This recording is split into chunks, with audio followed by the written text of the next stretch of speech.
In a quiet corner of 14th century England, far from the roar of courts or the clangor of war, a nameless monk took up his quill.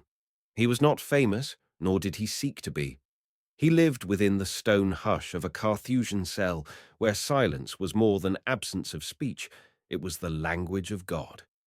From this solitude emerged the Cloud of Unknowing, a mystical treatise that would whisper across centuries, bypassing scholars and kings, speaking instead to the hidden hunger of the soul.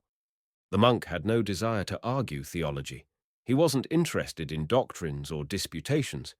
He had read the great works of the Church Fathers, the subtle arguments of scholastics, the elegant logic of Aquinas, but he found no ladder there that reached God. For this monk, the divine was not to be grasped by the mind, only surrendered to by love. For he may well be loved, he wrote, but not thought.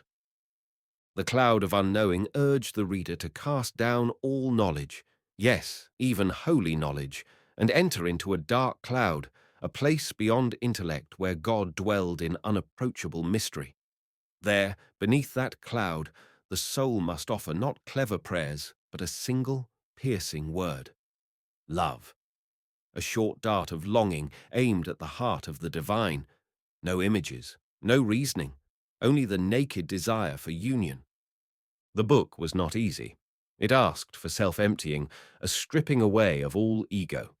It taught contemplative blindness, not in ignorance, but in a radiant unknowing.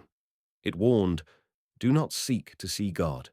Instead, be with him, through surrender, through silence, through the burning ache of love. The monk never signed his name. He vanished into the very cloud he described.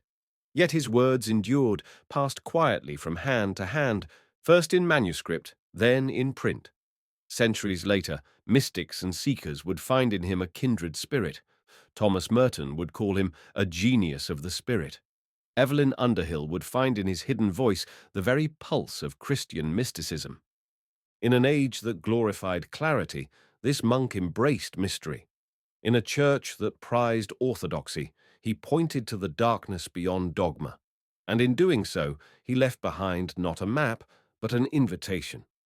Smite upon that thick cloud of unknowing with a sharp dart of longing love, and do not cease, come what may.